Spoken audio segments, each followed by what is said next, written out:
Kekurangan energi kronik merupakan masalah kesehatan di dunia, khususnya negara berkembang. Kekurangan energi kronik terjadi ketika asupan energi, protein, atau bahkan keduanya tidak adekuat untuk mencukupi kebutuhan tubuh. WHO melaporkan bahwa prevalensi KEK pada ibu hamil secara global 35 hingga 37%, di mana secara bermakna tinggi pada trimester 3 dibandingkan pada trimester pertama dan trimester kedua kehamilan. WHO juga mencatat bahwa 40% kematian ibu di negara berkembang berkaitan dengan kekurangan energi kronik. Selengkapnya, tentang KEK pada ibu hamil akan dibahas bersama saya, Muhammad Wahyu Dwi Umami.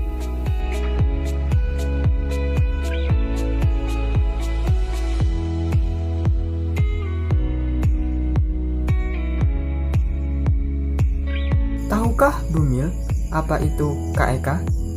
Kekurangan energi kronis atau KEK merupakan keadaan di mana ibu menderita kekurangan makanan yang berlangsung menahun atau kronis, yang mengakibatkan timbulnya gangguan kesehatan pada ibu, sehingga kebutuhan ibu hamil akan zat gizi yang semakin meningkat tidak terpenuhi. Lalu, seperti apa sih seorang ibu hamil bisa dikatakan KEK? Jadi, seorang ibu hamil dapat beresiko kekurangan energi kronis atau KEK apabila hasil pengukuran lingkar lengan atas atau lila kurang dari 23,5 cm.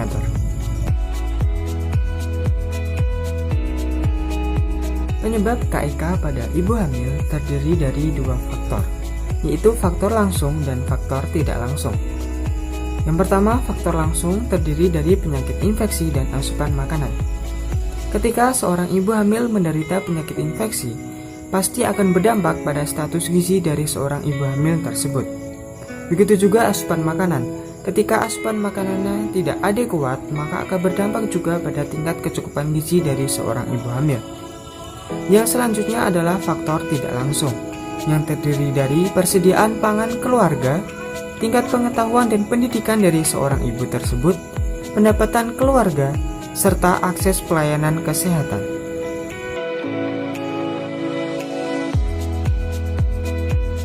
Yang selanjutnya adalah dampak kekurangan energi kronis bagi ibu hamil, yaitu 1. Dapat menyebabkan resiko dan komplikasi. Contohnya, ibu hamil akan mengalami anemia, pendarahan, berat badan yang kurang, serta akan mengalami serangan penyakit infeksi. Yang kedua adalah menyebabkan keluhan fisik, seperti ibu hamil akan merasa letih, muka pucat, serta mengalami kesemutan. Dan yang ketiga adalah ibu hamil akan mengalami kesulitan saat melahirkan, yaitu persalinan akan sulit dan lama, serta terjadinya persalinan yang sebelum waktunya atau prematur, serta persalinan dengan operasi akan meningkat. Nah, berikut ini merupakan dampak KEK atau kekurangan energi kronis bagi janin ataupun bayi. Bagi janin, dampaknya akan mengalami keguguran, pertumbuhan janin akan terganggu, serta perkembangan otak janin akan terlambat. Kemudian pada bayi dapat mengalami berat bayi lahir rendah atau BBLR, serta bayi akan beresiko mengalami kematian. Kemudian adalah pembahasan mengenai asuhan gizi bagi ibu hamil dengan kekurangan energi kronik.